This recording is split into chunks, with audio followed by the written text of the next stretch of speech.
Practical तरीका अगर तुम्हें समझाऊं, कोई भी वहां मेहंदीपुर बालाजी में एक भूत को पकड़ना और उसको शमशान घाट ले जाना, क्योंकि भूत है उससे तो कोई प्रॉब्लम नहीं होगी, और रात को 12 बजे छोड़ आना, क्या वो वहां रहेगा? क्योंकि वो इंसान है। और मैं कह रही हूँ सारे मेहंदीपुर बालाजी को जितने भी वहां भूत हैं सबको शमशान घाटों में छोड़ा जाए, वहां नहीं, क्योंकि जहां जगह है वहीं पता चलेगी ना कि असली वजह, असली जड़ है क्या। अगर वह प्राणी वहां चला जाता, मैं कह रही हूँ कि भगवान के, अच्छा वहां पे क्या दिखाया जा रहा है कि मेहंदीपुर बालाजी में भूत आ जाते हैं, और हम क्या बोलते हैं, भगवान के नाम से भूत भाग जाते हैं। क्या अंतर है ये?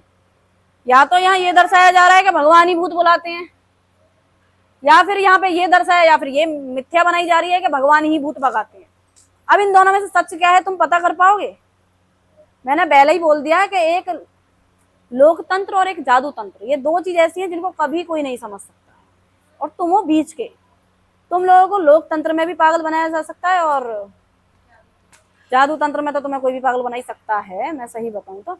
अब मैं जादू की बात करूंगी, तुमने एक असली चीज नहीं देखी होंगी, उनको चमत्कार तुम नहीं मानते हो, लेकिन अगर कोई कल का प्राणी आकर के तुम्हें कुछ, मान लो कि हाथों से ही ये कर रहा है कि भाई ये जल गया, या फिर अपनी आंखों से ही अग्नि जला रहा है, या कुछ कर रहा है, उसको तुम बहुत कुछ मान जाओगे।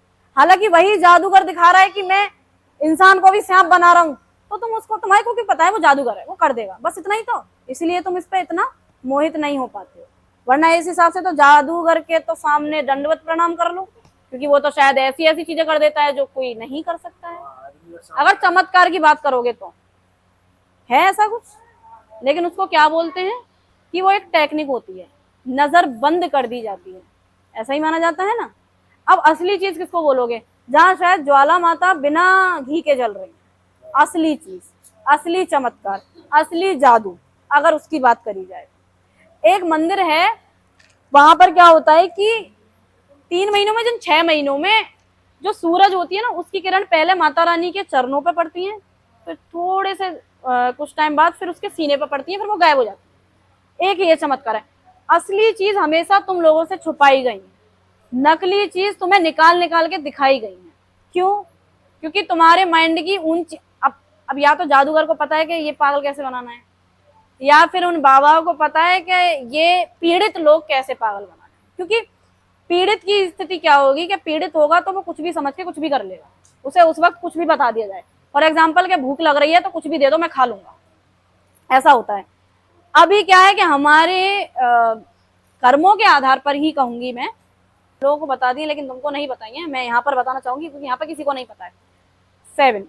7 की स्थिति जानोगे तो बहुत लंबी कर दी जाएगी अगर मैं बताना पे आई तो, लेकिन फिर भी मैं थोड़ा बहुत समझाऊं।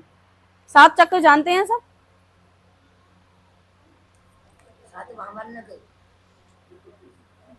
ठीक है, इंक्लूडिंग 7 चक्र जो हमारे अंदर पाए जाते हैं, उनके बारे में कभी सुना है?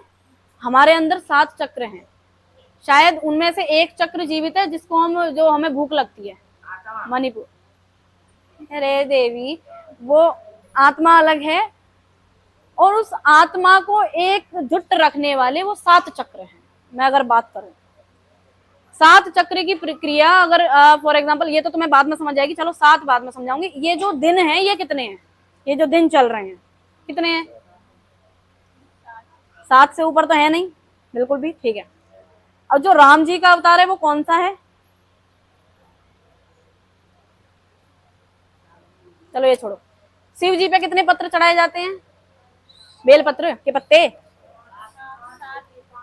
7, ज्यादातर 7 की मान्यता है, बाकी कोई 3 चढ़ाए 5 चढ़ाए वो एक अलग बात है, लेकिन ज्यादातर, चलो 3 और 5 को भी लोगे, अभी लग जाओ, मैं 3 और 5 को भी लेके आऊंगी, पर 7 की ज्यादा मान्यता है, 7 बेलपत्र चढ़ाए जाते हैं। जो राम जी का जो जन्म है ना, वो भी 7वां है, और राम जी और शिव जी का क्या कनेक्शन है वो सभी को पता है। पता है? अभी पता है? किसी को नहीं पता है? पता है?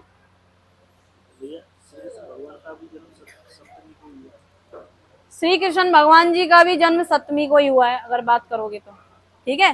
7 की स्थिति, और 7 ही चक्र हमारे अंदर है। अब मैं बात करूं कि उन 7 चक्रों को बोला जाता है, अगर कोई जागृत कर ले तो वह ब्रह्म से भी ऊपर चला जाता है। ब्रह्म से ऊपर अर्थात ब्रह्मा से भी ऊपर चला जाता है, यानी कि ब्रह्मा में सृष्टि को उत्पन्न करने की ताकत है। पर जो प्राणी अपने अंदर 7 चक्रों को उत्पन्न कर लेता है, उसमें ब्रह्मा को भी जीतने की ताकत है।